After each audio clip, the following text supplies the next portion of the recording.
Dalam setiap rezeki yang kita terima, ada hak orang lain. Sedikit pengorbanan dapat memberi kebahagiaan. Amalan sunnah penyelesaian semua masalah. 2 dalam 1, korban anda turut membantu 1001 asnaf di Malaysia. Laksanakan korban bersama kami di Yayasan Budi Ehsan Malaysia. Pengendali korban yang mendapat pengiktirafan ISO. Ringkas dan mudah. Maklumat lanjut layari FB YBIM atau imbas kod QR. Assalamualaikum warahmatullahi wabarakatuh. Alhamdulillahillazi arsala rasulahu bil huda wa dinil haqqi liyuzhirahu ala dini kullihi walau karihal kafirun wal karihal musyrikun wal karihal muslimun. Subhanaka la ilma lana illa ma 'allamtana innaka antal alimul hakim. Rabbi shrah li sadri wa yassir li amri wa hlul 'uqdatam min lisani yafqahu qawli. Alhamdulillah. Syukur kepada Allah SWT kerana dengan limpah dan izinnya sekali lagi pada malam ini dapat kita berforum Forum Taman Syurga Maya, yang pada malam ini seperti biasa kita akan bersama-sama dengan panelis-panelis yang hebat dengan membincangkan topik kita pada malam ini. Dan saya memaklumkan kepada semua yang mengikuti program pada malam ini, penyertaan korban masih lagi terbuka. Pada siapa yang ingin menyertai korban, boleh buat demikian dengan menghubungi talian yang tertera. InsyaAllah satu ekor lembu RM2,730, satu bahagian RM390. Tuan-tuan dan puan sekalian, nak daftar senang aja, call ataupun boleh juga kita layari kembarakorban.my ataupun menghubungi talian yang tertera. Dan pada malam ni seperti biasa kita ada soalan kuis di penghujung rancangan nanti.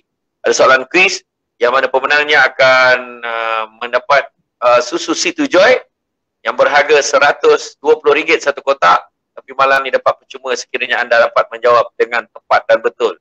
Jadi jangan lupa, anda kena like, anda kena share dan komen kepada sahabat-sahabat kita yang lain. Mudah-mudahan mereka juga akan follow pada malam ni. Tuan-tuan dan puan-puan sekalian, pada malam ini kita bercerita tentang korban penenang jiwa. Korban penenang jiwa. Dan panelis kita tak lain bukan yang pertamanya bahagia, Datuk Ustaz Kazim Ilyas. Assalamualaikum, apa khabar Datuk? Waalaikumsalam warahmatullahi. Baik, alhamdulillah. Syukur pada Allah. Alhamdulillah. Wah, maintain pokok yang sama tu belakang.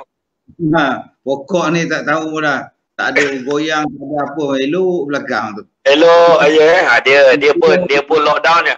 Dia pun lockdown juga kan. Tak ada rasa apa sebenarnya. Datuk hari ni ada program live juga ke? Banyak ke hari ni? Hari ni ada, ni yang kelima. Yang kelima. Masya Allah. Kelima tu dia. Yang kelima. Ni yang last ni. Ni last lah ya. Ke ada kuliah tengah malam lah? Tak ada. Tak ada lah. Tak ada beda. Okay. Dan seterusnya kita ada juga bersama dengan Ustaz Jafri Abu Bakar Mahmudi. Alhamdulillah malam ni nampak ceria. Wah, Alhamdulillah tengok pun. Wah, dia punya lain macam lah. Dia punya background pun. Wah, dia tengah buat putih. Baik, semangat. Ada orang mengendap belakang tu. Macam mana? Tak, ada gambar mengendap belakang tu. Nampak macam tu lah. Sebab tembok tu dekat skrin tu nampak macam ada orang tengah tengok kat atas. Okey. Datuk lah. Apa tadi? Ada Datuk Kazim nak sebut apa tadi? Tak? Ada macam ada orang kat belakang tu. Siapa dia? Ya, mana? Atas ni kot. Tak, ni. Dekat skrin. Dekat skrin tu lah. Skrin apa ni? Syamsul lah tu. Ada tu, dia background. Ada dua. Dia nampak macam ninjau. Okey. Macam Skoda ni. Macam Skoda. Okey, jadi kita mulakan program pada malam ini ialah bersedekah dan bersyukur, dan orang yang bersyukur akan Allah tambahkan nikmat pada hamba-hambanya. Firman Allah SWT, dan ingatlah ketika Tuhan memaklumkan jika kamu bersyukur akan kurniaanku, pasti akan aku tambah nikmat untukmu. Dan jika kamu ingkar, sesungguhnya azabku amatlah pedih. Surah Ibrahim ayat 7. Sangat mungkin perasaan gelisah, resah dan gundah gulana yang meliputi diri kita ini disebabkan adanya hak orang miskin ataupun anak-anak yatim ataupun orang yang susah yang belum kita tunaikan, yang belum kita bantu. Sehingga itu menunjukkan mungkin pengingkaran kita terhadap nikmat Allah tanpa kita sedar. Maka itu sebabnya Allah memberikan perasaan was-was, rasa tak tenang di dalam hati kita, dan dengan itu hilanglah ketenangan dan juga keyakinan kita. Jadi untuk yang bahagia Datuk Kazim Ilyas bagi mulakan malam ini dengan musim pandemik COVID-19 melanda negara dan seluruh dunia pada ketika ini, bagaimana Datuk melihat Masyarakat kita yang kini haru biru, panik, tension, macam-macam isu vaksin lah, isu COVID-nya dengan kes kejap turun, kejap naik, stres dengan masalah anak PDPR, tuntutan kewangan yang mendesak, bagaimana sedekah, menginfakkan sebahagian pada harta kita ni boleh menjadi formula menyelesaikan masalah lalu membawa kepada ketenangan jiwa. Silakan. Assalamualaikum warahmatullahi wabarakatuh. Bismillahirrahmanirrahim. Alhamdulillahil qail tilka ayatullahi natluha 'alaika bil haqq wa innaka laminal mursalin. Sadaqallahul azim. Terima kasih Ustaz Syamsul, terima kasih kepada Ustaz Jafri, terima kasih kepada semua penonton-penonton FB kita pada malam ini. Tuan-tuan yang saya hormati, kita berada di dalam ialah suasana yang kita sendiri pun tak jangka macam ini akan berlaku. Yang kedua, kita tak tahu sampai bila ianya akan berterusan dan bilakah ianya akan berakhir. Apapun keadaan tu sedang kita hadapi, telah kita hadapi dan akan kita hadapi. Pokoknya kita sebagai orang Islam mempunyai penyelesaian kita, cara kita. Islam mengajarkan segala-galanya, Rasulullah mengajarkan kepada kita semua benda. Tidak ada sesuatu pun yang tertinggal di dalam Al-Quran. Ya, kita ingat balik Allah sebut di dalam Al-Quran, tidak ada satu perkara pun yang kami tinggalkan di dalam Al-Quran. Maknanya setiap benda mesti ada di dalam Al-Quran jalan penyelesaiannya. Cuma kita melihat, bila kita menjadi panik, bila kita menjadi susah, haru biru dan sebagainya, mungkin ada satu-satu benda yang menjadikan kita sebegitu. Kita kadang-kadang banyak merungut, ada orang yang banyak mengeluh, ada orang yang banyak tidak sabar, macam-macam ujian yang sampai kepada dia, dia hadapi dalam keadaan keluh kesah, ya, dalam keadaan tak suka, dalam keadaan tidak redha. Sedangkan kita dah tahu dah bahawa ujian itu adalah mainan hidup kita. Liyabluwakum ayyukum ahsanu amala. Suratul Mulk. Linabluwahum ayyuhum ahsanu amala. Ya, dalam surah surah Al-Kahfi. Allah Ta'ala sebut dah bahawa akan adanya ujian-ujian yang akan berlaku kepada kita. Allah Ta'ala sebut kepada kita, وَلَنَبْلُوَنَّكُمْ بِشَيْءٍ مِنَ الْخَوْفِ وَالْجُوعِ وَنَقْصٍ مِنَ الْأَمْوَالِ وَالْأَنْفُسِ وَالثَّمَرَاتِ. Allah sebut benda-benda itu. Dan Allah bagikan penyelesaiannya. Akan diujinya manusia dengan balak yang berupa ketakutan, kelaparan, kesusahan dan sebagainya. Tetapi Allah berikan solutionnya. وَبَشِرِ الصَّابِرِينَ. Dan berilah berita gembira kepada orang-orang yang sabar. Khabarkan berita gembira kepada orang yang sabar bila menghadapi ujian sedemikian.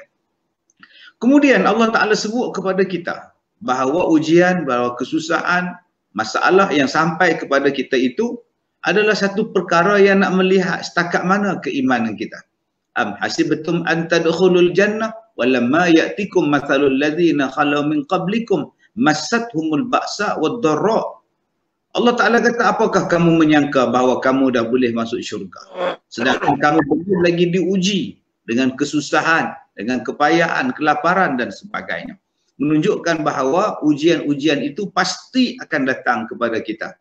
Tetapi Allah yang Maha Pengasih, Allah yang Maha Penyayang mengajarkan kepada kita bagaimana untuk keluar, cara bagaimana untuk mencari jalan keluar daripada segala permasalahan itu. Dan kalau kita ikut pula jalan yang diajar oleh Allah dan Rasul, dapat pahala pula, dapat kesenangan pula. Andai katalah terkorban dan sebagainya, ada pula ganjaran syahid dan sebagainya. Tuan-tuan sidang penonton yang saya hormati, ada orang yang tidak melihat solusi salah satu daripada keadaan macam itu ialah bersedekah. Sebelum pandemik ini pun, sebelum wabak ini melanda pun, kita dah hidup dengan masalah. Ya, ada orang yang menghadapi masalah keluarga, anak-anak yang nakal, anak-anak yang terlibat dengan penyalahgunaan dadah, banyak kes, ratus ribu kesnya. Ya, anak-anak yang terlibat dengan sumbang mahram, anak-anak yang terlibat dengan penayah, banyak benda-benda tu tuan-tuan. Okey. Jadi ini yang berlaku. Tapi bila datang COVID misalnya, kita tak nampak lah benda-benda itu. Padahal benda itu ada. Sebelum ni dah banyak dah. COVID ni benda baru. Begitu juga kita lihat masalah rumah tangga. Ya, pertikaian di dalam rumah tangga pun ada. Di zaman daripada zaman dulu lagi bergaduh berperang sampailah berbunuh pun ada, bunuh isteri pun ada, simen isteri pun ada juga. ada yang pergi bunuh orang. Jadi benda itu berlaku banyak. Begitu juga kita lihat kesusahan pada zaman dulu pun berlaku juga. Kesusahan daripada sudut ekonomi, sudut kejatuhan ekonomi dan sebagainya. Maknanya perkara itu akan berlaku, akan terus berlaku. Tetapi kita nak melihat dalam banyak-banyak solusi yang Allah anjurkan, yang Rasulullah bawakan kepada kita, berapa banyak solusinya. Fa in tanaza'tum fi syai' farudduhu ila Allah war Rasul. Kalau kamu ada masalah ke apa, rujuk pada Allah dan Rasul. Banyak solusinya itu. Ya, dalam bab ekonomi. Kalau jatuh bab ekonomi, apa yang nak buat? Islam mengajar kepada kita balik kepada sistem-sistem yang selamat, sistem yang dibenarkan oleh syarak. Salah satu solusinya ialah sedekah. Satu benda yang memelikkan. Dahlah ekonomi down, dahlah saya tak boleh berniaga, dahlah saya sekarang ekonomi saya teruk. Ustaz pula cakap sedekah tu satu solusi untuk menenangkan jiwa, solusi untuk keluar daripada masalah. Apa cerita ni Ustaz? Orang cerita pada kami macam mana kami nak keluar daripada masalah kami, bukan Ustaz cerita masalah sedekah. Saya cakap macam ni ya, sebab sedekah tu mempunyai satu peranan yang cukup besar. Infak, membelanjakan harta itu cukup besar peranannya di dalam agama kita. Di dalam surah At-Talaq ayat 7 Allah Ta'ala sebutkan la yunfiq zu sa'atin min sa'atih. Allah Ta'ala sebut tu wa man qudira alaihi rizqu. Allah Ta'ala sebut kepada kita tentang perbelanjaan seorang suami kepada isterinya. Allah kata belanjalah, nafkahkanlah, sedekahkanlah, belanjakanlah kepada rumah kamu, isi rumah kamu, zu sa'atin min sa'atih. Kalau pendapatan kamu besar, maka nafkah untuk isteri kamu besar, mengikut besar. Kalau kamu tu kecil, wa man qudira alaihi rizqu, kalau kamu disempitkan rezeki kamu, maka hendaklah kamu belanjakan juga, falyunfiq, belanjakan juga ma atahullah, maka belanjakanlah juga sekadar mana yang kamu telah diberikan rezeki. Di hujung ayat itu Allah Ta'ala sebutkan saya ja'alullah, Allah Ta'ala akan jadikan pada kamu selepas daripada kesusahan itu kesenangan. Ba'da usrin yusra, kata Allah. Selepas kamu susah akan diberikan kesenangan kepada kamu. Walaupun tak cukup, Allah kata belanjakan juga. Nanti kata Allah, saufa, akan jadi selepas ini. Saya ja'alullah, akan jadi ke atas kamu, kata Allah, kesenangan selepas daripada kesusahan. Menunjukkan bahawa dalam surah At-Talaq ayat 7 itu Allah Ta'ala sebut bahawa sabar. Walaupun kamu berada dalam keadaan tertekan dan sebagainya, tetap sabar, Allah tetap bagi rezeki pada kamu. Mungkin sempit rezekinya, tetapi perbelanjaan tetap dikeluarkan, nafkah tetap dikeluarkan, dan kata Allah selepas ini kamu akan jadi senang. Jadi tuan-tuan, itu yang pertama. Yang kedua yang saya nak cakap, kadang-kadang kita faham sedekah adalah bentuk yang sempit Ustaz. Sedekah hanya melibatkan wang, sedekah hanya melibatkan harta dan sebagainya. Sedangkan sedekah dalam Islam cukup luas. Mendamaikan orang yang bergaduh, itu sedekah. Wa aslihu baina akhawaykum. Berapa banyak orang yang jadi batu api. Waktu pandemik ni jadi batu api. Waktu wabak ni dia gunakan Facebook untuk laga-lagakan orang. Bila hati nak tenang? Sepatutnya bila kita berada dalam keadaan macam ni, kita damaikan orang, kita tenangkan orang, kita coolkan orang, cool downkan, damaikan di antara dua pihak. Itu merupakan sedekah. Itu sedekah tanpa melibatkan wang. Yang kedua, sedekah itu apa? Sedekah itu juga kata Rasulullah, apabila engkau membuangkan satu perkara yang berbahaya di jalan. Yang membuangkan satu perkara di jalan yang membahayakan orang, baik paku ke, baik batu ke, baik lopak ke, apa benda ke, bagi elok jalan tu. Serupalah kita faham dari ini. Fahamkan sudut makna yang luas. Jalan-jalan yang luas. Masya Allah. Kalau benda tu tak betul, kita betulkan. Kalau benda tu salah faham, kita betulkan kesalahpahaman orang itu. Supaya jalan orang jadi betul. Itu juga merupakan satu sedekah. Sehinggalah kata Rasulullah, mengangkat orang, barang-barang orang, angkat barang dia pun, itu dikira sedekah. Menolong orang naik atas kenderaan dia pun, dikira sedekah. Masya Allah. Memberi nasihat juga merupakan satu sedekah. Berzikir juga satu sedekah. Banyaknya jenis-jenis sedekah tuan-tuan. Termasuklah yang tadi disebutkan oleh Ustaz Syamsul tadi, sedekah kepada anak yatim, fakir, miskin dan sebagainya.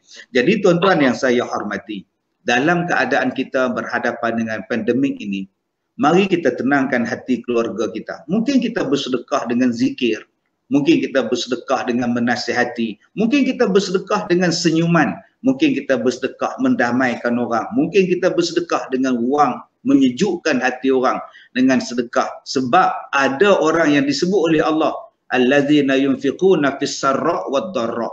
Allah sebut tu dalam Quran, ada orang yang menafkahkan hartanya dalam keadaan susah dan dalam keadaan senang dan dalam keadaan susah pun dia sedekah. Maknanya ada orang yang kuat iman dia tuan-tuan, dia mampu bersedekah walaupun dia sendiri dalam keadaan susah. Jadi insya-Allah bila kita bersedekah macam ini, di antara ganjaran kebaikannya ialah menenangkan hati kita, mententeramkan jiwa kita, insya-Allah. Wallahu a'lam. Alhamdulillah. Jadi mana kata Allah memberikan penyelesaian kepada kita, apa kata Tok Ustaz Kazim tadi, berita gembira akan sampai kepada mereka yang bersabar dengan setiap ujian dan dugaan, kerana Allah Ta'ala nak uji, nak tengok sejauh mana keimanan kita. Dan salah satu solusi permasalahan kita adalah sedekah.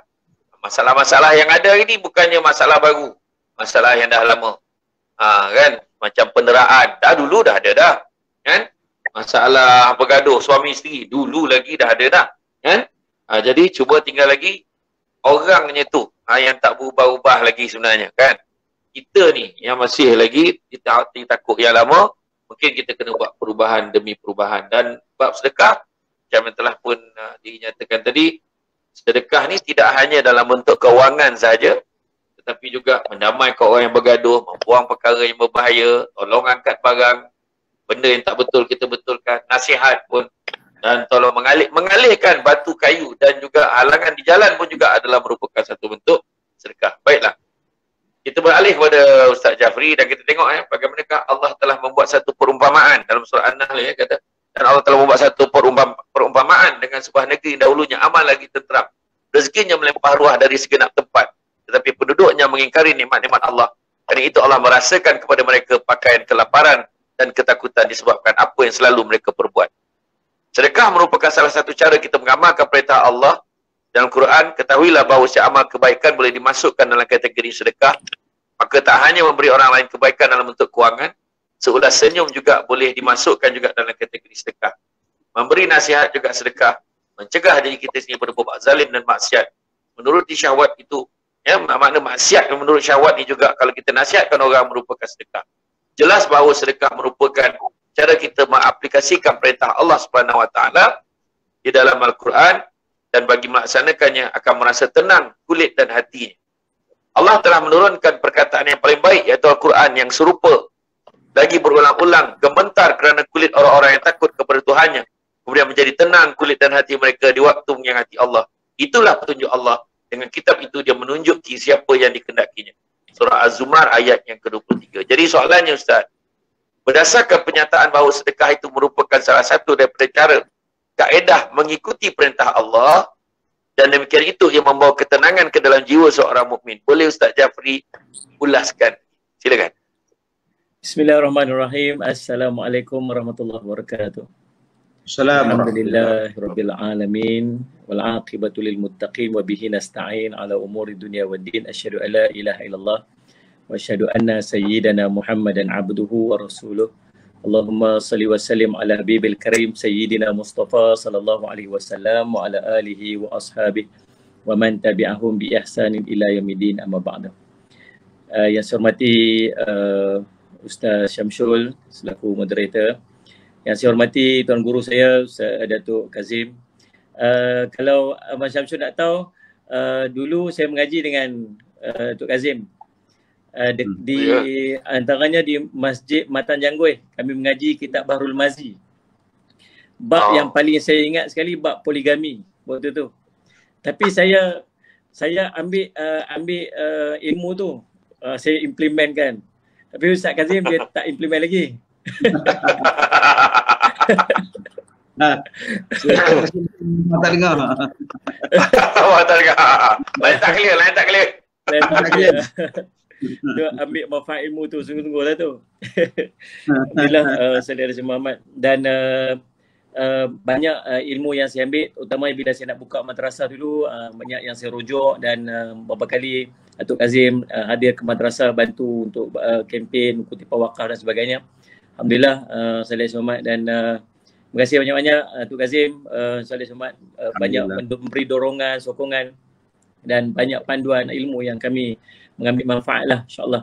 Alhamdulillah, saudara Muhammad, dan duduk berganding ni memang rasa setiap kali nak berganding dengan Datuk Kazim, memang hati ni dia rasa lain macam lah, dia berdebak sikit.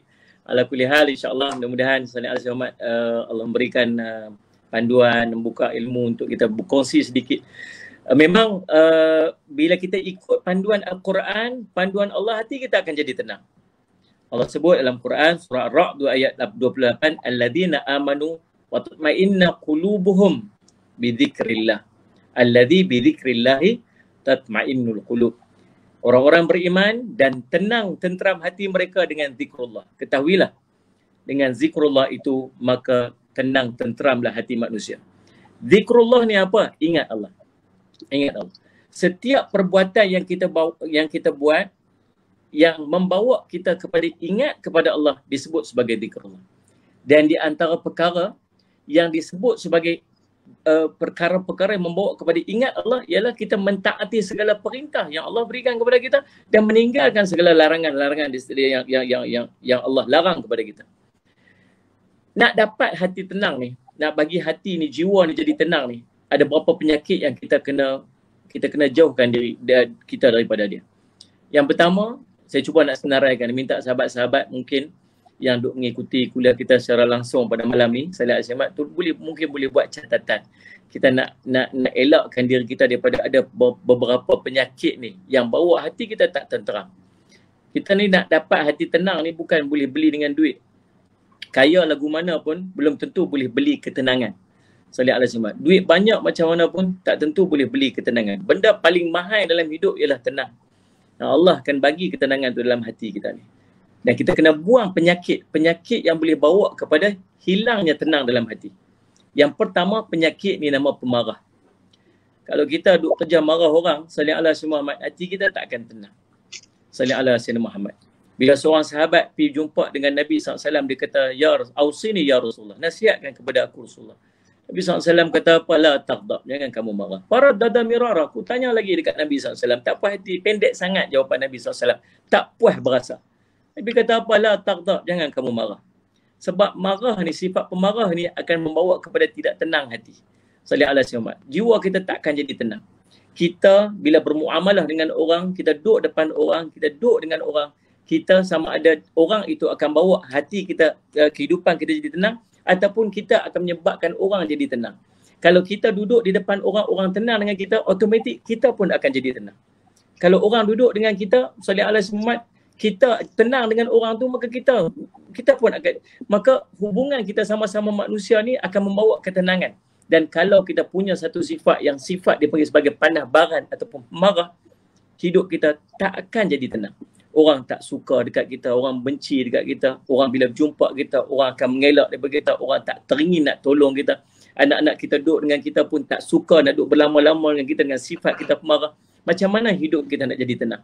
Maka subhanallah salih Muhammad, kalau kita dapat mengawal, kata Nabi SAW, salih Muhammad, orang yang kuat itu bukanlah seorang yang mampu untuk menjatuhkan lawan dia, tetapi orang yang kuat itu ialah dia mampu untuk menahan kemarahan dia waktu dia mampu untuk melepaskannya. Maka ciri yang pertama, sifat yang pertama yang perlu ada pada manusia untuk mengelakkan, untuk membawa kepada ketenangan dalam jiwa dia, ialah jauhi sifat marah. Bukan maksud tak boleh marah langsung, boleh.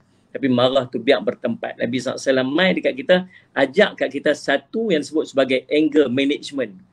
Nabi SAW ajak, kalau marah nak buat macam mana? Kalau rasa nak marah, nak handle marah tu macam mana? Nabi SAW pun biasa marah. Tapi Nabi SAW marah dalam keadaan marahnya bertempat. Yang kedua, sifat ataupun penyakit yang boleh membawa kepada jiwa kita tak jadi tenang ialah dendam. Dendam. Salih Allah Muhammad. Dendam ni apa? Salih Muhammad, dia simpan dalam hati dia satu kekecewaan lama atau kesilapan yang pernah dilakukan orang terhadap diri dia. Sama ada sekecil-kecil benda, apatah lagi benda-benda yang paling besar. Salih Allah Muhammad. Disimpan dekat dalam hati ni, dia bawa pada dendam. Dendam akan bawa hati kita tak akan jadi tenang. Ada orang dia dendam kepada siapa? Isteri dendam pada suami dia. Salih Ahmad. Suami lah. Tak tahulah, saya kot cakap wakil suami. Suami ni jarang sikit dia simpan hai isteri. Masalah isteri sikit dia tak kisah. Abang ingat tak dulu ni? Memang tak ingat lah. Dia bukan cerita apa jadi. Dia cerita birthday isteri pun memang tak boleh ingat lah. Anak-anak jangan cerita lah. Dia mai satu hari, dia buat muka muncung. Abang hari ni hari apa? Dia tanya soalan abang ni hari apa? Manjang kita. Hari apa pula dah mampu dah aku.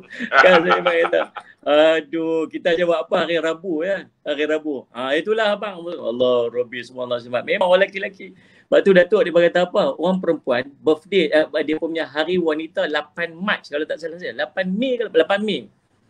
Hari wanita 8 Mei. Sepatutnya dia 2 hari awal. 2 hari awal sepatutnya. Tapi disebabkan orang perempuan ni dia siap lambat. Maka tu yang tukar jadi 8 tu dia 2 hari. Orang lelaki-lelaki dia hari lelaki-lelaki tak ada. Hari lelaki-lelaki tak ada. Tak ada, mana ada hari lelaki-lelaki. Tahu pasal apa?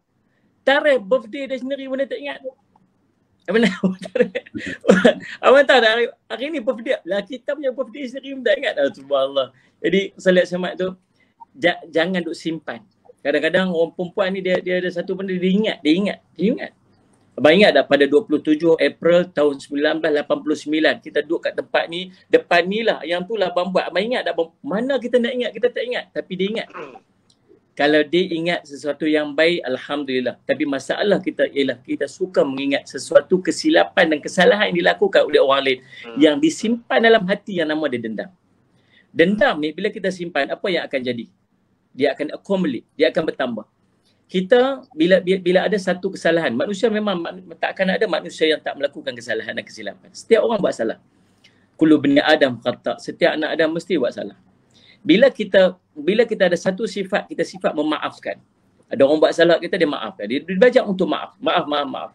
Bila orang tu melakukan kesalahan yang kedua, dia tak akan berasa macam itu kesalahan yang berulang. Dia akan rasa macam itu kesalahan pertama sebab itu dia dah maafkan.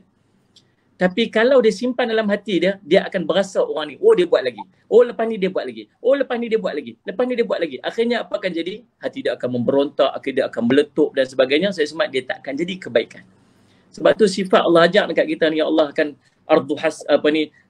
Allah akan kurniakan syurga, arduhas samawat wal ard, syurga yang seluas langit dan bumi kepada siapa? Wal afina 'anil nas, orang yang mampu untuk memaafkan kesalahan orang lain. Kalau dia mampu maafkan, dia akan keluar satu benda, satu sifat yang tak akan ada pada dirinya, nama dia dendam. Dendam satu benda yang tidak akan membawa ketenangan pada jiwa. Salih Allah semua. Datuk kalau ada salah-salah tu tegur nah. Beritahu nah yang duduk diam. Salih Allah semua. Nombor 3, Salih Allah Muhammad. Nama dia hasad dengki. Dengki kepada orang. Salih Allah Muhammad. Dengki ni sangat bahaya. Salih Allah Muhammad. Nabi SAW sebut dalam sebuah riwayat daripada Ibnu Majah, jauhilah kamu akan sifat hasad dengki. Sebab hasad dengki itu akan memakan kebaikan kamu seperti mana api makan kayu bakar. Dengki ni apa? Dengki ni dia cemburu, dia tak boleh tengok kelebihan yang dimiliki oleh orang lain. Sama ada dia mengharapkan kebaikan itu berpindah daripada orang tu kepada diri dia. Salih Allah Muhammad. Salih Muhammad. Dia harap apa ni? Orang tu tak dapat apa yang dia dapat dan dia harap pula kebaikan yang diperoleh oleh orang tu berpindah kepada dia. Dia panggil dengki. Salih Allah Muhammad. Dia tak boleh tengok orang lebih pada dia. Sifat yang macam ni, sifat mazmumah dia panggil. Mana ada manusia boleh hidup tenang kalau hati dia sentiasa dengki pada orang lain. Dia benda ni penyakit tak? Dia penyakit. Dia tak tengok. Ada orang. Sebab tu, Salih Allah Muhammad.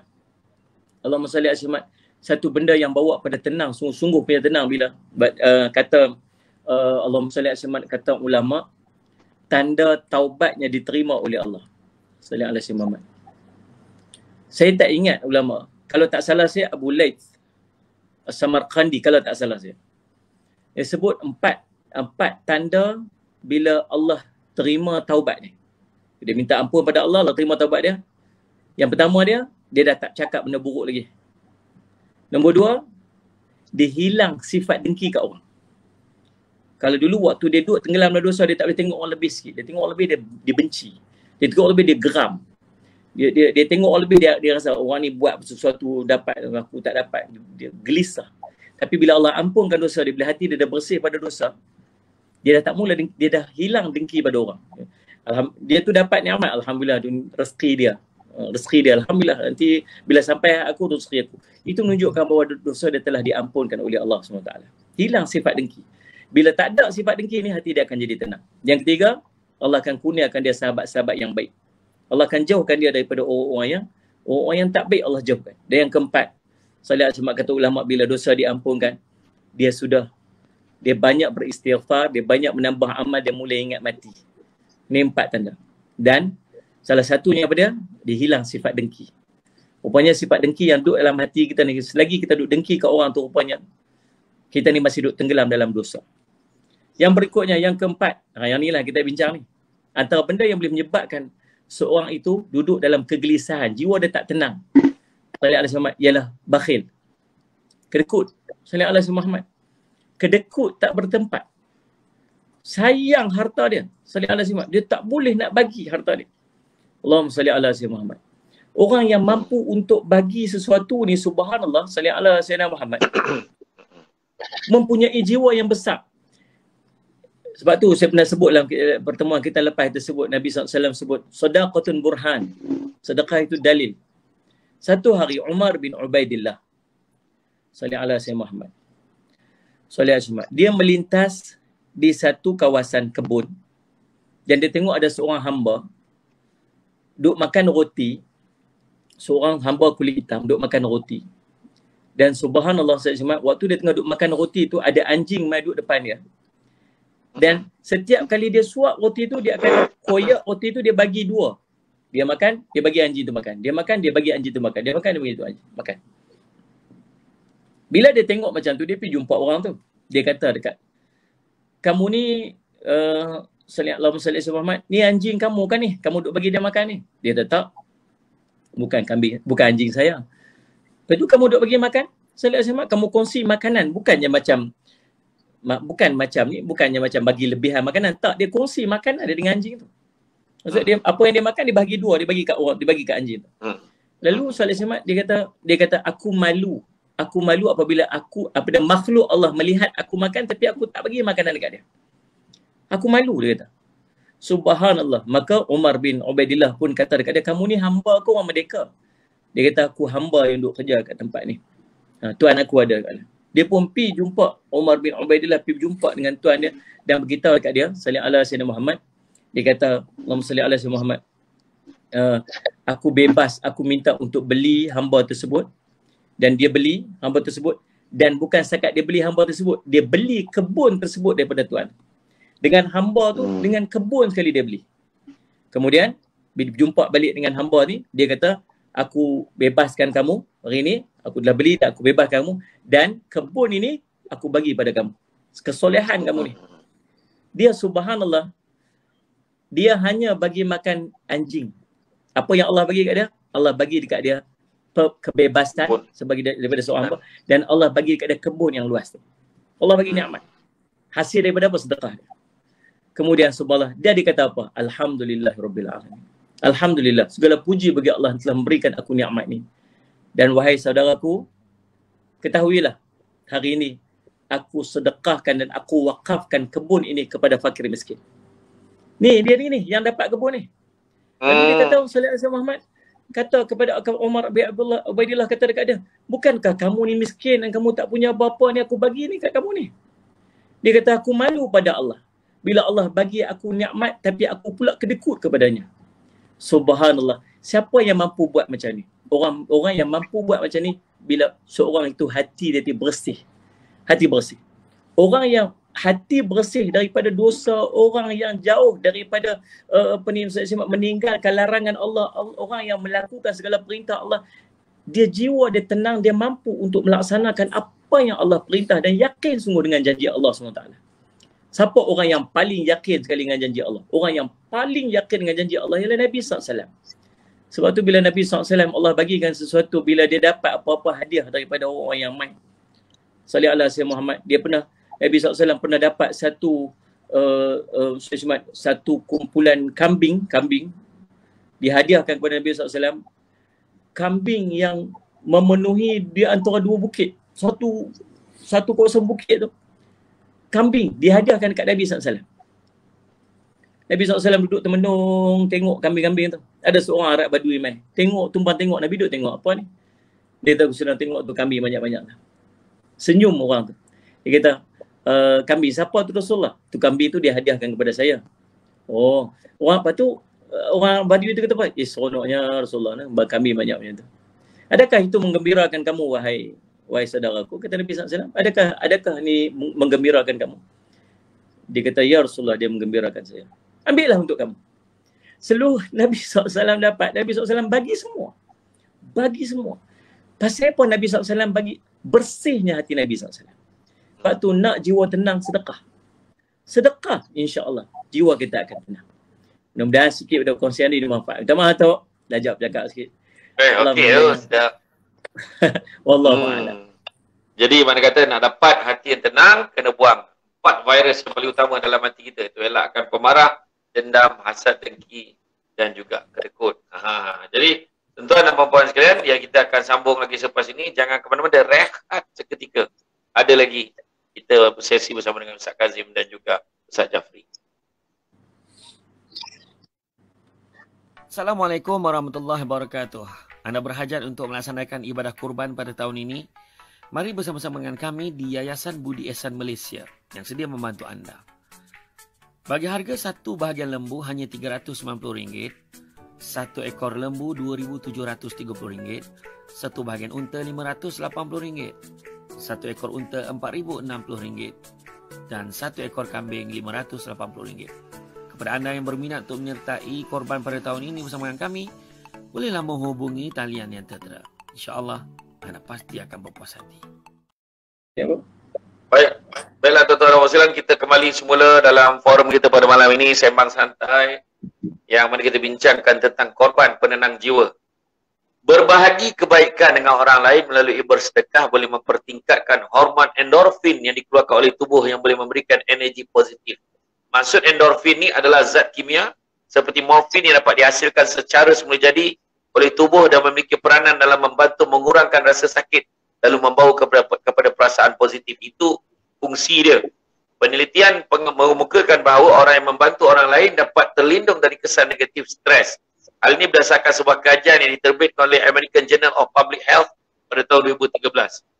Selain itu, menolong orang lain akan meringankan rasa sakit kita sendiri, mengurangkan stres dan juga memberi rasa kebahagiaan. Berkongsi bantuan secara sukarela akan meningkatkan production of hormone endorphin dan hal ini adalah baik untuk kesihatan jiwa kita. Dalam satu hadis, Nabi telah datang seorang lelaki kepada Rasulullah SAW mengadu mengenai hatinya yang keras. Lantaran baginda bersabda, berilah makan kepada orang miskin dan usaplah kepala anak yatim. Jadi, soalan untuk Datuk Kazim, bagaimana mungkin Datuk melihat dari sudut pandang agama kita ni kan? Berbahagi atau berkongsi ini sebenarnya boleh melahirkan rasa ketenangan jiwa. Silakan Datuk. Terima kasih Ustaz Samsul, terima kasih Ustaz Jafri, tuan-tuan dan puan-puan yang saya hormati. Kalau tuan-tuan amati kata-kata Ustaz Samsul tadi, berkongsi, bersedekah itu mendatangkan kebaikan. Perkara ini Allah Ta'ala sebut di dalam Al-Quran. Sebab itu saya katakan tadi, tidak ada satu benda yang ditinggalkan oleh Allah untuk kita di dalam Al-Quran. Allah Ta'ala sebut perkara ini di dalam Suratul Baqarah ayat 271. Surah Al-Baqarah ayat 271. A'udzu billahi minasyaitonir rajim. In tubdus sadaqati fa ni'mahi wa in tuhfuha wa tu'tuha al-fuqara fa huwa khairul lakum wa yukaffiru 'ankum min sayyi'atikum wallahu bima ta'maluna khabir. Allah Ta'ala sebut dalam surah Al-Baqarah ayat 271. In tubdus sadaqati fa ni'mahi. Kalaulah kamu sedekah ni, kamu nampakkan dia. Kamu tunjukkan sedekah ni. In tubdus sadaqat fa ni'mahi. Maka sedekah itu pun baik. Kita sedekah dan kita tunjuk pada orang.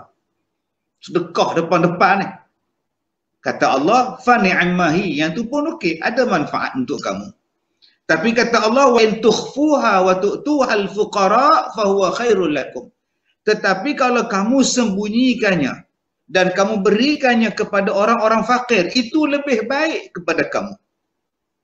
Wa yukaffiru ankum sayyi'atikum. Allah Ta'ala sebut wa yukaffiru ankum min sayyi'atikum.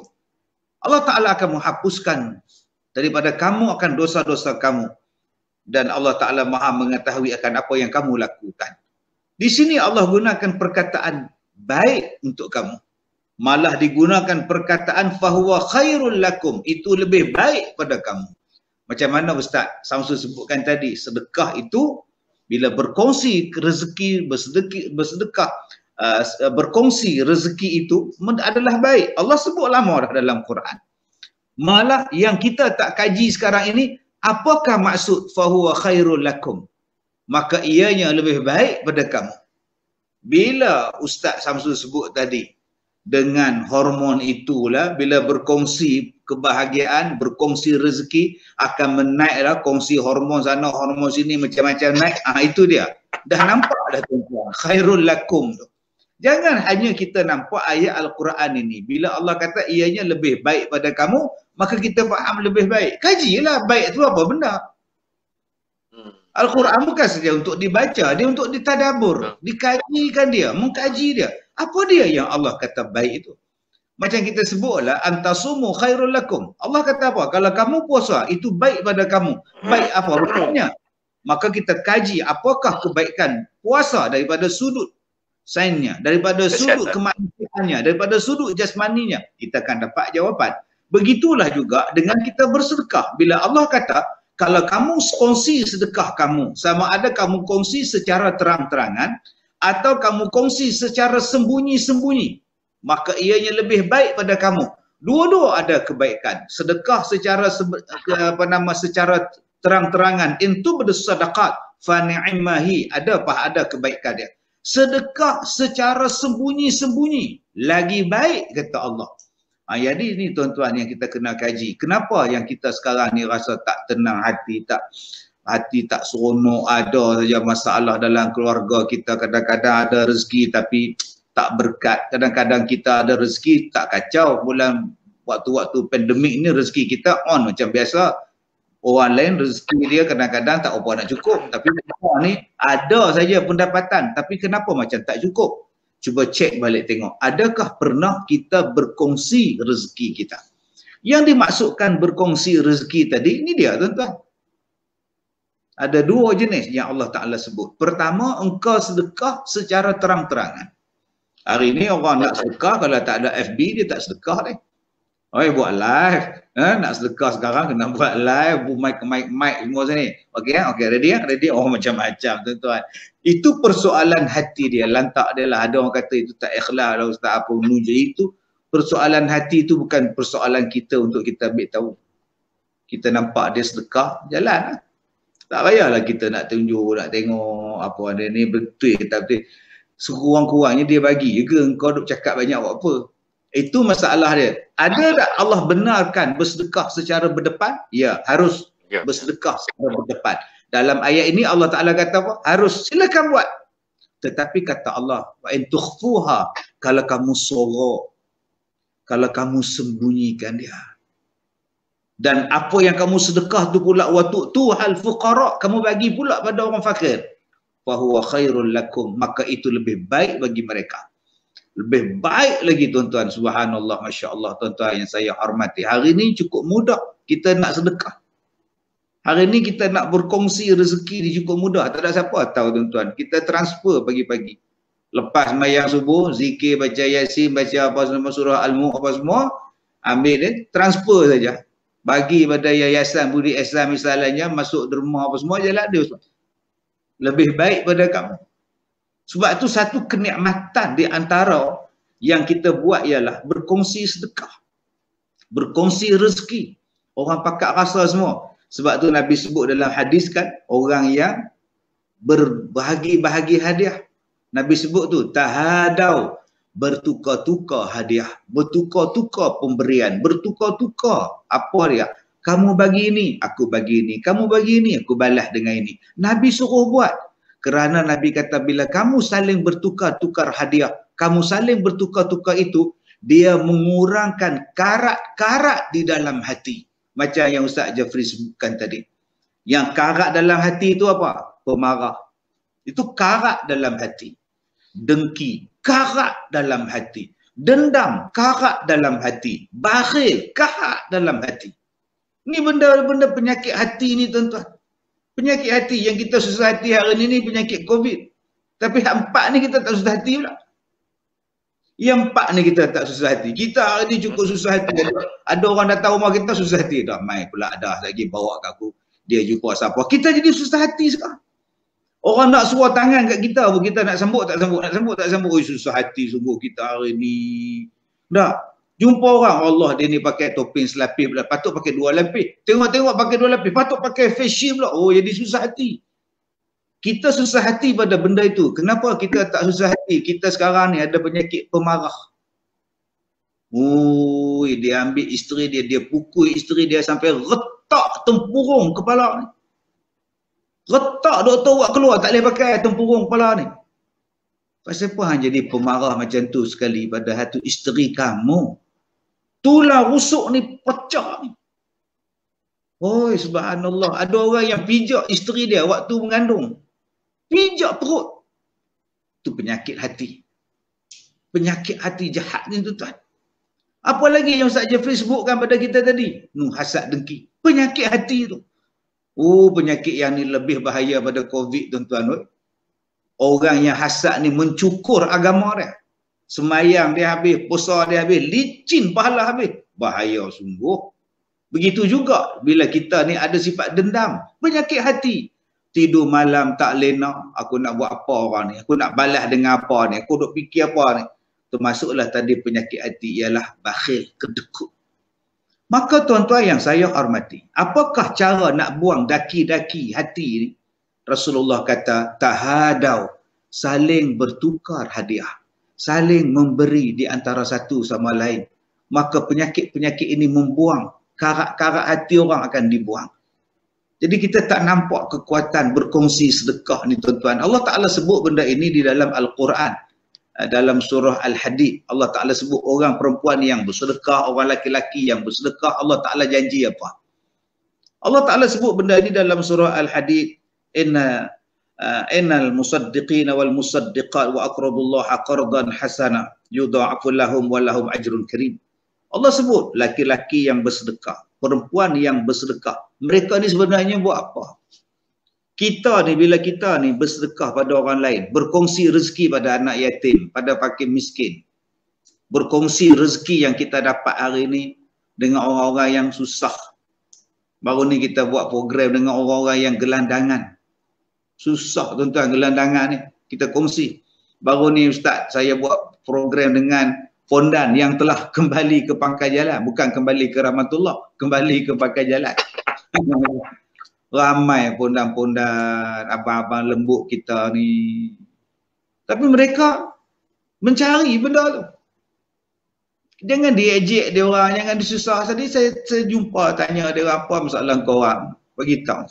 Di antara masalah dia orang ialah bila mereka dah berubah nak jadi lelaki balik, nak buang sifat-sifat lembut perempuan tu. Bila mereka cuba berubah jadi normal balik, orang kacau dia orang. Di tempat kerja dia pun kena rabah. Orang lelaki rabah. Pergi masjid pun orang rabah. Melawak dengan dia pun duk selak kain apa semua. Jadi mereka jadi tak seronok. Dan tak ada kerja. Nak kerja tak dapat. Dulu kami kerja tepi no. Dulu kami kerja sini. Dulu kami kerja layan orang apa semua ada duit. Sekarang kami dah taubat, kami tak buat kerja-kerja tu lagi. Kami tak ada duit Ustaz. Macam mana kita nak buat ni tuan-tuan? Sikap orang kita ni. Satu tak mau tolong, dah tak mau tolong, orang tu dah berubah, kita duk buat macam-macam juga.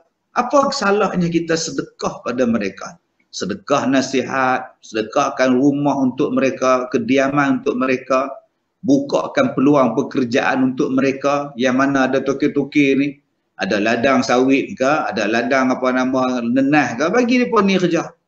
Bagi dekat dia orang ni perusahaan buka bisnes berniaga ke, boleh buat.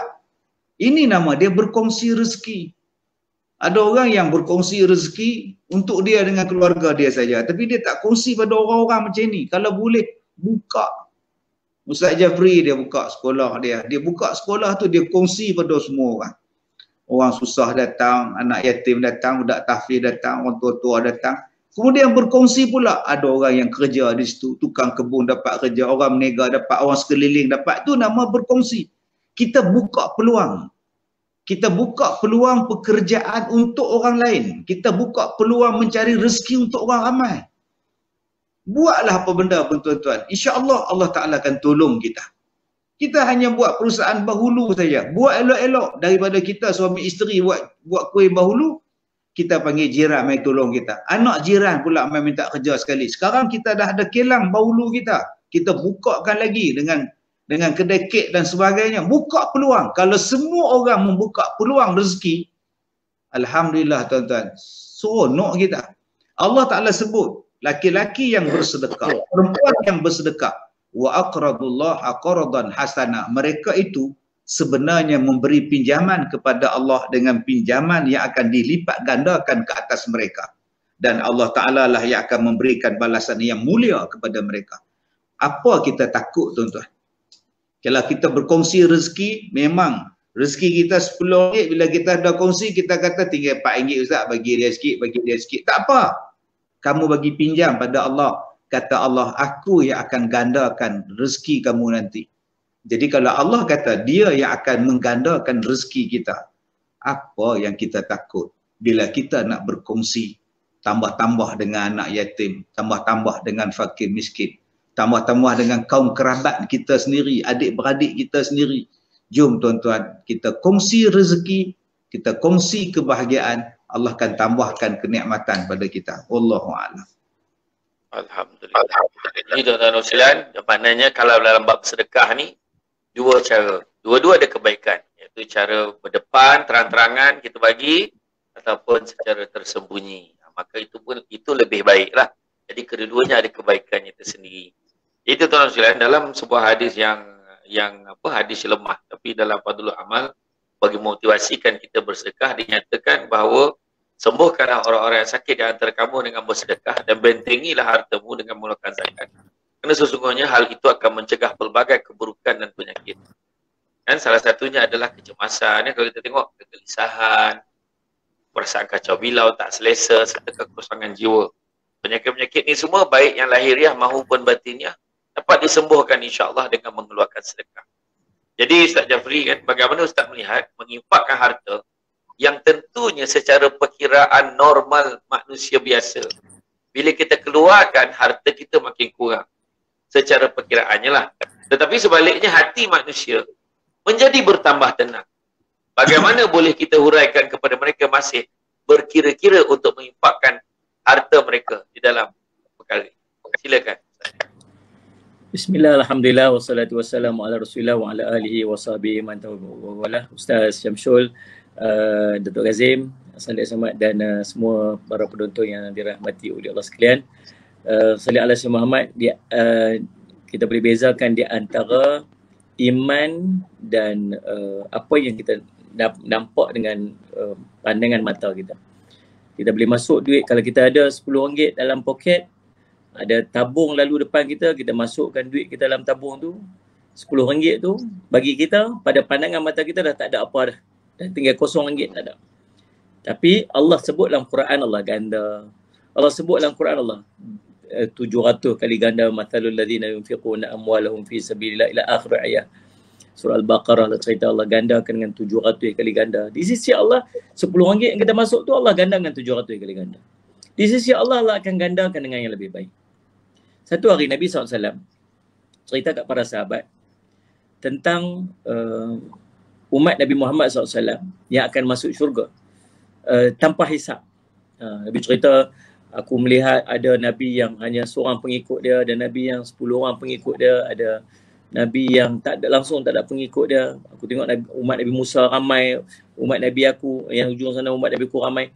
Dan daripada umat aku ni, sallallahu alaihi wasallam, kata Nabi SAW, ada 70,000 yang akan masuk syurga tanpa hisab.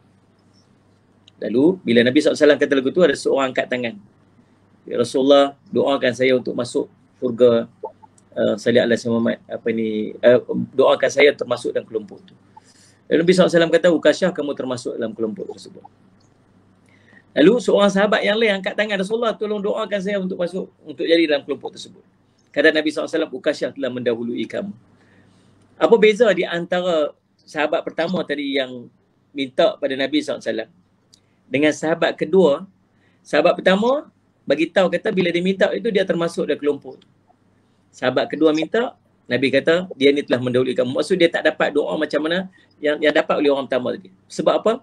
Sebab orang pertama tadi dia minta dengan iman. Dia percaya sungguh apa yang Nabi SAW cerita tu. Maka dia berharap dia dapat masuk tu. Orang kedua ni, dia sekadar nak tiru orang pertama je. Orang pertama dapat, dia orang rasa, aku boleh dapat agak.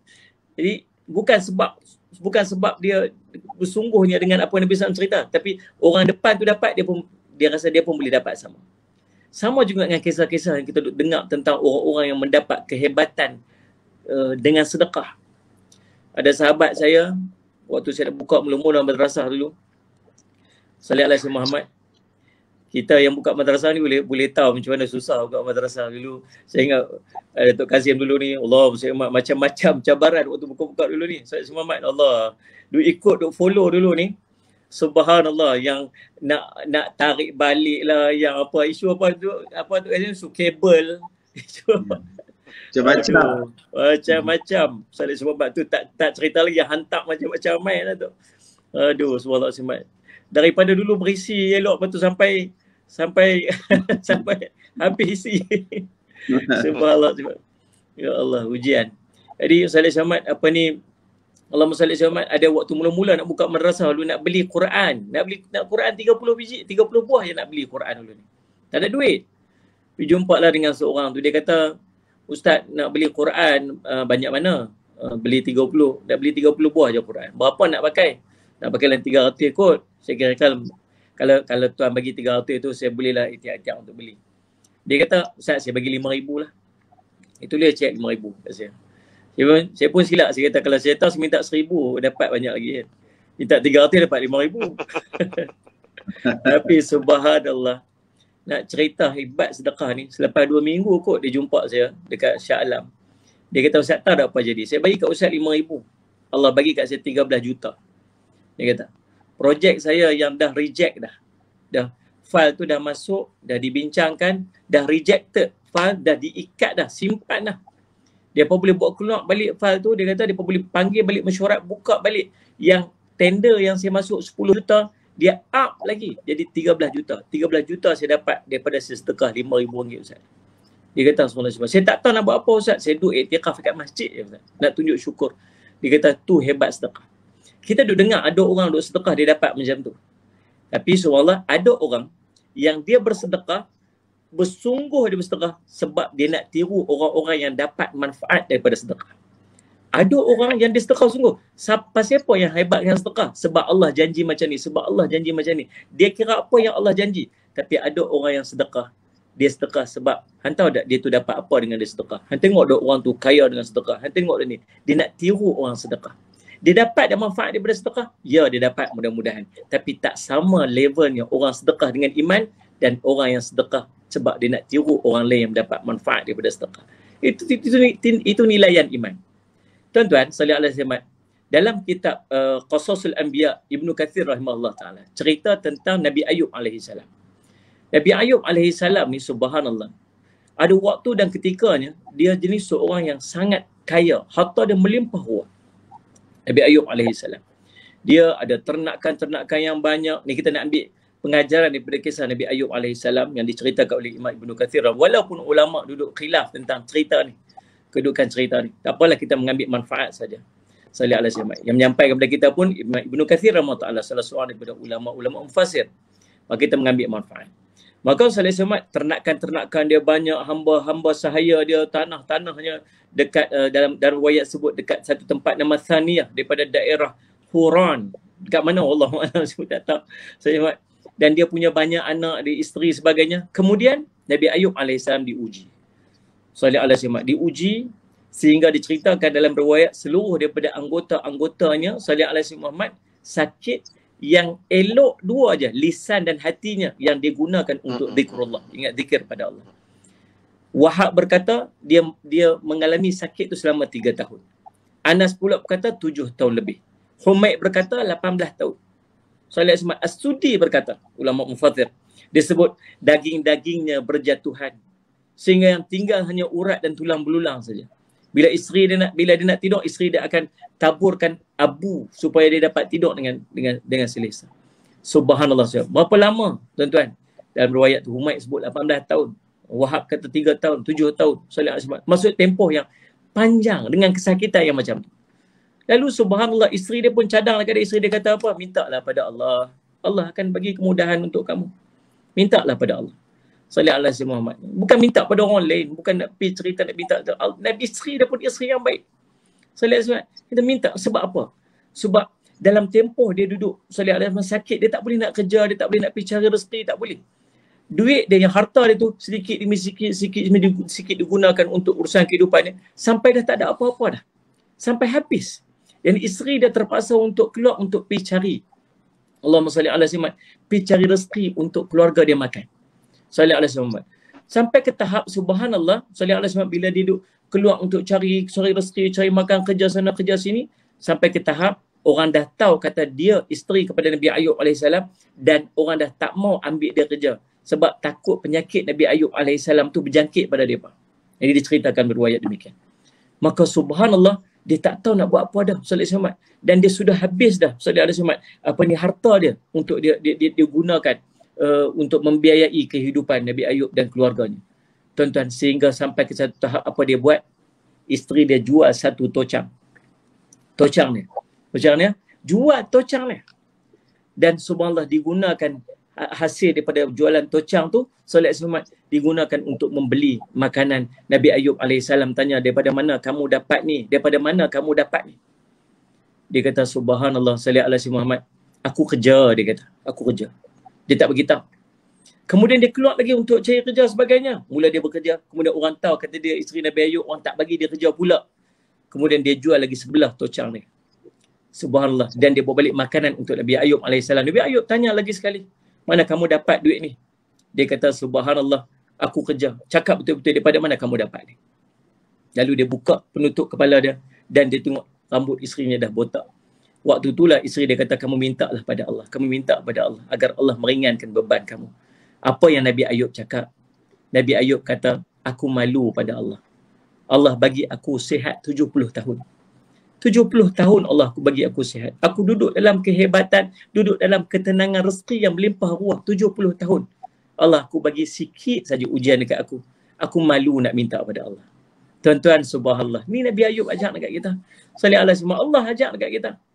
Berapa banyak nikmat yang kita dapat, tuan-tuan sekalian, dengan sikit ujian Allah bagi kita. Kita tengok dekat dalam media sosial berapa ramai orang yang komplain setiap hari. Setiap hari bergaduh, subhanallah. Datuk Kazim tengok, baca dekat KKM berapa hari ni, KKM buka balik ruangan komen. Kan dia setiap hari dia tulis berapa kes baru, berapa kes sembuh kan. Dia baru buka balik ruangan komen, saya ingat dalam seminggu ni kot. Seminggu ni buka. Sebelum ni tak buka ruangan komen. Seminggu ni buka. Ya Allah, majoritinya maki hamun. Majoriti tu hanya berapa orang saja yang kita sampai ada orang komen gitu. Kalau macam ni lah akhlak kita, sampai bila Allah nak angkat wabak ni daripada kita? Kalau macam ni lah akhlak kita. Sallallahu alaihi wasallam. Waktu seorang ulama dia sebut apa? Dia kata kalau kita tak berhenti untuk komplain, Allah akan tambah lagi kepada kita untuk kita banyak untuk komplain. Lagi kita komplain, Allah akan tambah lagi benda untuk kamu komplain. Sesuailah dengan apa yang Allah sebut, la in syakartum la azidannakum. Sallallahu alaihi wasallam. Kalau kamu syukur apa nikmat yang kita dapat. Nikmat. Allah bagi kita nikmat sangat banyak dah. Sikit je Allah uji kat kita. Sallallahu alaihi wasallam. Tak bolehkah kita tengok apa yang sikit tu, apa yang banyak tu daripada yang sikit. Tak mampu nak tengok. Nabi Ayub alaihissalam dia kata, malu, aku malu. Berapa tahun yang Allah bagi aku? 70 tahun Allah bagi aku sihat. Aku malu nak minta kepada Allah. Lalu subhanallah sallallahu alaihi Muhammad dia hidup dalam keadaan yang demikian. Sehinggalah dua pada saudara Nabi Ayub alaihi salam main. Kata sallallahu alaihi wasallam Muhammad, duk bercakap sama-sama depa. Depa kata subhanallah sallallahu alaihi wasallam Muhammad. Sekiranya Allah mengetahui kebaikan-kebaikan yang dilakukan oleh Daud, Ayub ni, sallallahu alaihi wasallam, nescaya Allah tak akan uji dia macam ni. Depa sebut macam tu. Depa duduk sama-sama depa lah. Kalau Allah tahulah betapa hebatnya ataupun Allahumma salli ala sayyidina Muhammad, berapa banyak kebaikan-kebaikan yang dilakukan oleh Ayub ni, saya Allah tak akan uji dia macam ni, dia kata salli ala sayyidina Muhammad. Lalu Nabi Ayub bila dengar perkataan dua saudara tu, dia tersentak dia. Dan subhanallah, dia punya sikit kekuatan, dia mula mengadu dekat Allah. Dia angkat tangan, dia kata, ya Allah, salli ala sayyidina Muhammad, salli ala sayyidina Muhammad, sekiranya engkau mengetahui bahawa aku tidak pernah tidur malam dalam keadaan aku kenyang, dan sesungguhnya aku tahu di mana orang kelaparan, dan saya benarkanlah ucapanku ini. Dia kata apa? Ni nak cerita, nak relate balik dengan ni. Nabi Ayub alaihissalam tak tidur malam kenyang walaupun dia punya harta. Sebab apa? Sebab dia duduk fikir tentang di bilangan umat dia yang duduk dalam kelaparan. Aku tahu rumah mana yang lapar, aku tahu. Ya Allah, benarkanlah perkataan aku. Ya Allah, aku tak punya lebih daripada 2 helai pakaian.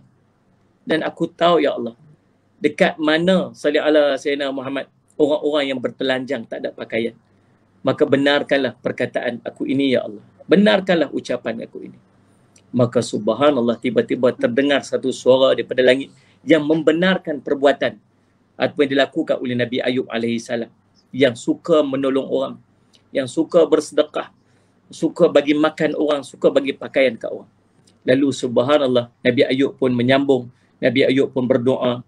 Sambil bersujud, Nabi Ayub berdoa, ya Allah, dengan kemuliaan-Mu aku tak akan mengangkat kepalaku selama-lamanya sebelum Engkau hilangkan penyakit aku ini daripadaku. Dan Nabi Ayub AS terus bersujud sehinggalah Allah Allah mengilhamkan dia untuk menghentakkan kakinya ke bumi, kemudian keluar air sejuk, kemudian dia mandi daripada air tersebut sehingga Allah menyembuhkannya, dan apa yang dia ada selepas daripada penyakit dia tu ialah kekuatan tubuh badan yang lebih hebat daripada sebelumnya. Apa yang kita boleh ambil tiabah? Yang pertama, jangan banyak komplain, banyakkan bersyukur.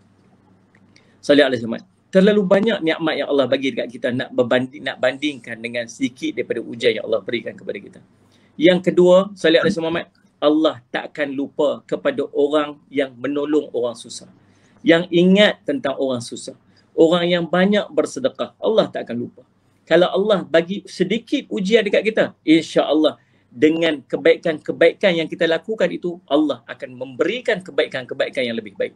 Jangan risau. Sallallahu alaihi Muhammad. Sahabat Nabi SAW tanya, ya Rasulullah, ayu islamu khairun? Islam lagu mana? Orang Islam mana yang paling baik sekali? Yang Nabi SAW sebut, apa dia salah satunya, it'amut tu'am, orang yang suka bagi makan orang lain. Maka sallallahu alaihi tuan-tuan, jadi kita ambil pengajaran daripada kisah Nabi Ayub alaihissalam. Sallallahu dekatkan diri kita kepada Allah dengan kita memperbanyakkan sedekah, insya-Allah segala kerunsingan hati kita akan Allah jauhkan. Allah akan murahkan rezeki-rezeki kita, dan mudah-mudahan penyakit-penyakit yang sedang berlegar di tempat kita ni Allah akan angkat seberapa segera. Tampun Datuk, aku ada salah untuk tegak. Sallallahu alaihi Muhammad, dan terima kasih semua atas perhatian. Wallahu a'lam. Alhamdulillah. Menarik sungguh kisah ni memang. Kisah Nabi Ayub ni kalau kita dengar memang leka betul, dan paling hebat sekali. Bila isterinya kata minta dengan Allah Ta'ala tu, apa jawab Nabi Ayub? Nabi kata, apa sangatlah yang aku ada ni, aku kena penyakit ni, nak bandingkan dengan aku sehat berpuluh-puluh tahun tu. Itu jawapan yang memang orang kata budak universiti sebut cannot brain lah. Macam mana dia boleh fikir lagi macam tu kan? Sedangkan bukan kata cakap benda tak baik pun, minta dengan Allah, betul kata Ustaz Jafri tadi tu.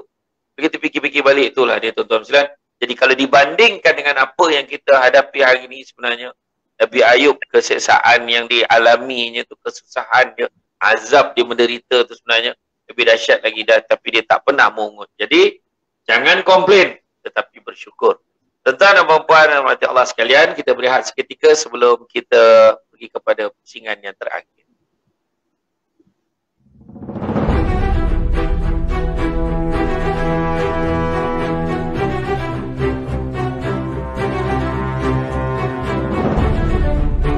Allah, Allahu Akbar. Allah, suami ai ke lah.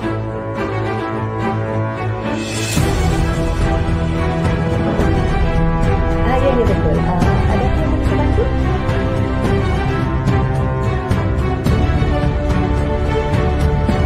Barang cepatkanlah mak. Nanti Imam boleh jual.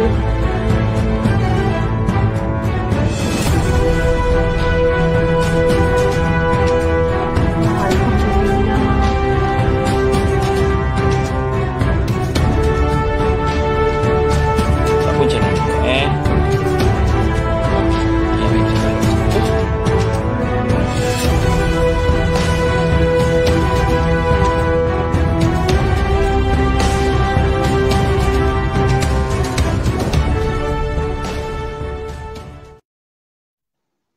Itu dia tuan-tuan dan puan-puan sekalian, 30 Jun ini. Oh lama ayat. Wahal sebaris je, sebaris. Kena belajar dengan Datuk Kazim ni, dengan Yah Kucai. Okey. Jadi tuan-tuan dan puan-puan sekalian, kita dah pun sampai di penghujung. Jadi sebagai penutup pusingan yang ni, kesimpulan mungkin persaranan dan nasihat daripada kedua-dua panel kepada semua yang sedang menyaksikan program kita pada hari ini. Silakan Datuk, mulakan. Terima kasih Ustaz. Tuan-tuan yang saya hormati, Ustaz Jafri yang dimuliakan, tuan-tuan, carilah syurga dengan jalan sedekah. Walaupun kita bersedekah dengan sebelah biji tamar saja. Kalau itu yang boleh kita masuk syurga, sebelah pun sebelahlah untuk kita bersedekah. Carilah jalan dia tuan-tuan, insya-Allah. Wallahu a'lam. Terima kasih Ustaz. Terima kasih. Saya tu. Ustaz Jafri. Comel je Ustaz Kazim, Datuk Kazim sebut. Pendek je. Apa ni? Nilai kelima. Pendek cukup kesimpulan. Ni yang kelima. Okey, baik. Allah Subhanahu. Kadang-kadang Allah nak bagi dekat kita jalan untuk syurga ni, sallallahu alaihi Muhammad, sampai ke tahap dihantar orang untuk ketuk rumah kita. Kan? Kita tengah duduk makan, sallallahu alaihi Muhammad, ada orang mai jual krepek kat kita.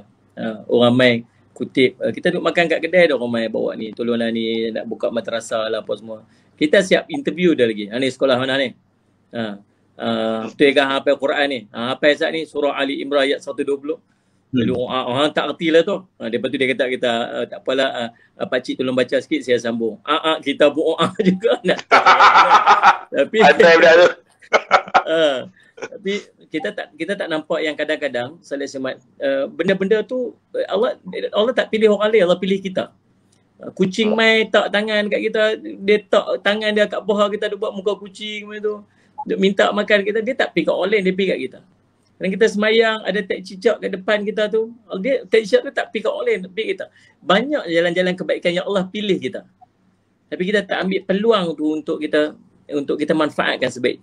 Sama juga malam-malam kita duduk saja tiba-tiba mai program YBIM ni. Saya lihat mai kempen-kempen untuk korban, mai kempen-kempen untuk apa sebagainya. Semua jalan-jalan kebaikan yang Allah nak bagi dekat kita.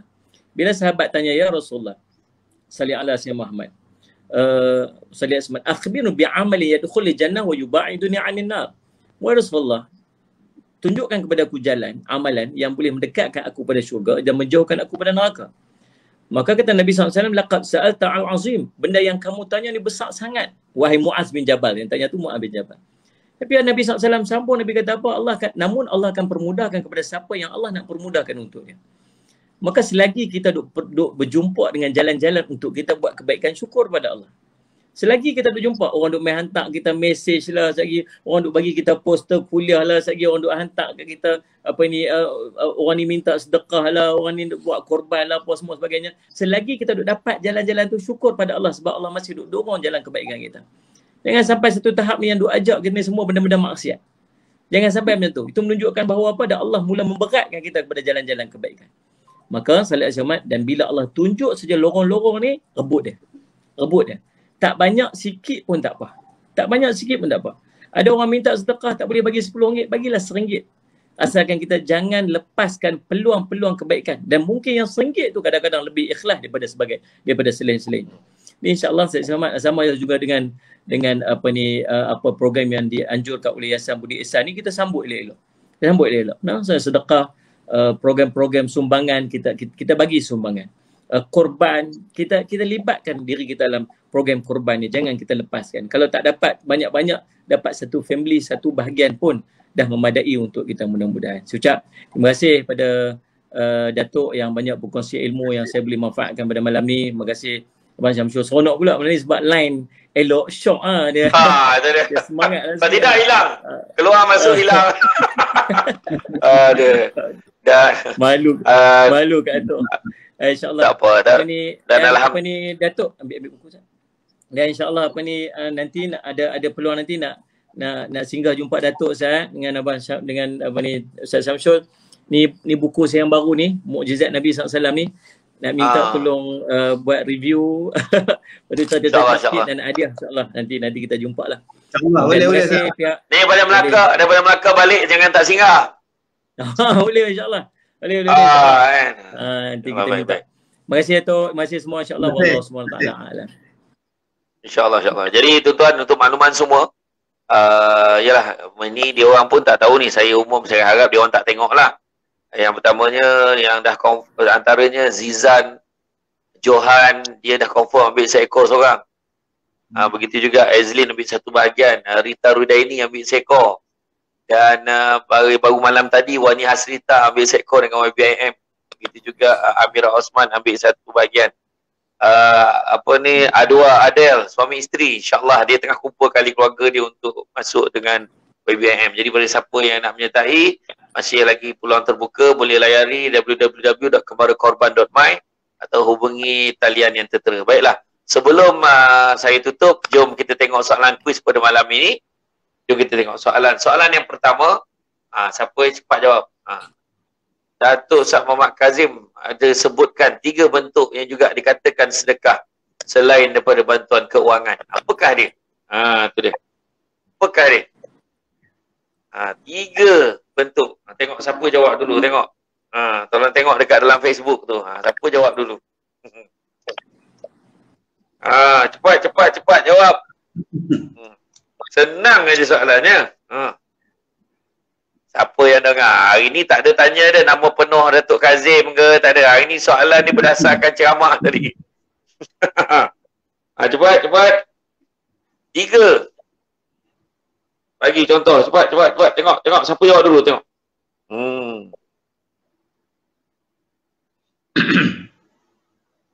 1. Damaikan pergaduhan. 2. Berzikir. 3. Senyuman. Macam mana Datuk? Boleh? Okey. Dari Nasrun Syahmi, tahniah. Okey. Soalan yang kedua. Ustaz Jafri ada menyatakan kalau nakkan keterangan kena buang 4 sifat. Sifat apakah itu? Tu dia, 4 sifat. 4 sifat. Apakah sifat itu? Tengok siapa jawab dulu. Ramai yang dah tulis dah tadi pun dekat ruangan komen. Kena cepat jawab. Siapa jawab dulu? Kongsi kerja, tempat tinggal, apa tu? Bukan. Jauhi sifat marah, dendam jangan disimpan, jauhi sifat sadeki dan jangan bakhil kedekut. Siti Wa'inah. Macam mana Ustaz Jafri? Okey, Alhamdulillah. So kita dah ada pemenang yang kedua. InsyaAllah nanti kita personal message lah ya. Bagi nombor telefon. Nanti kita akan postkan. Dan soalan yang ketiga. 2 cara bersedekah yang Datuk Ustaz Kazim kupas dari Al-Quran. Dalam kedua-dua cara itu ada kebaikannya. Apakah 2 cara itu? Cara bersedekah tadi. Cepat tengok. Siapa pemenang kita? 2 cara bersedekah. Datuk Ustaz Kazim dah kupas apa tadi. Dan kedua-dua cara itu ada kebaikannya. Apakah 2 cara itu?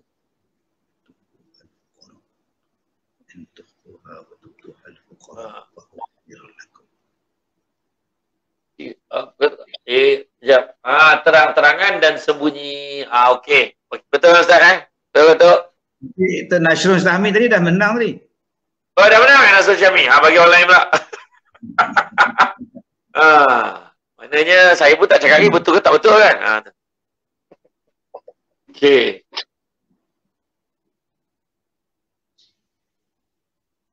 Mas Dadila kata senyum bagi makan.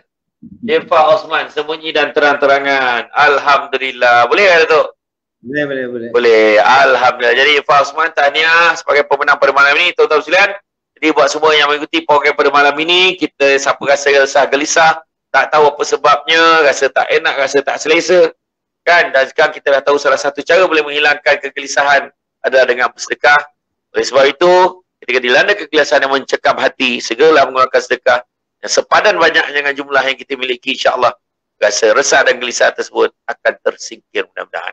Ayo sertai ibadah korban bersama Yayasan Budi Ihsan Malaysia. Terima kasih diucapkan sekali lagi kepada Datuk Ustaz Kazim Ilyas dan kesudian bersama kita pada malam ini. Terima kasih juga kepada Ustaz Jafri Mahmudi yang mana setiap minggu setelah berusaha akhirnya minggu ini dapat line yang clear. Tu dia. Jadi mana kata bagus juga alasan ni sebenarnya. Kan?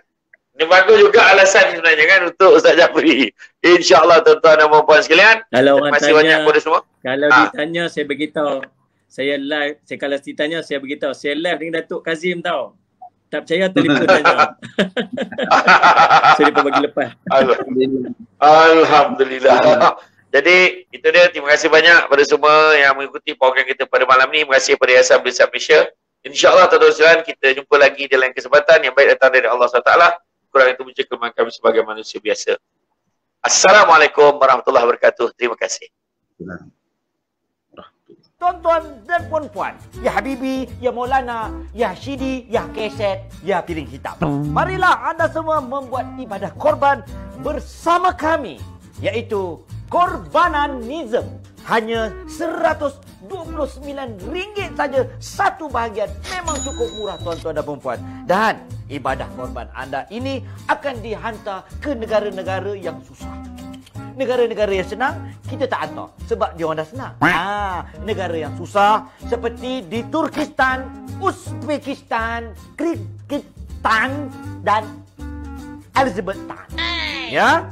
Dan lembu-lembu ini adalah merupakan lembu-lembu daripada baka yang terbaik tuan-tuan dan puan-puan. Cukup dahsyat kerana mereka ini adalah baka yang telah pun dibaca dengan ayat-ayat suci Al-Quran 365 hari setahun. Jadi semuanya Islam.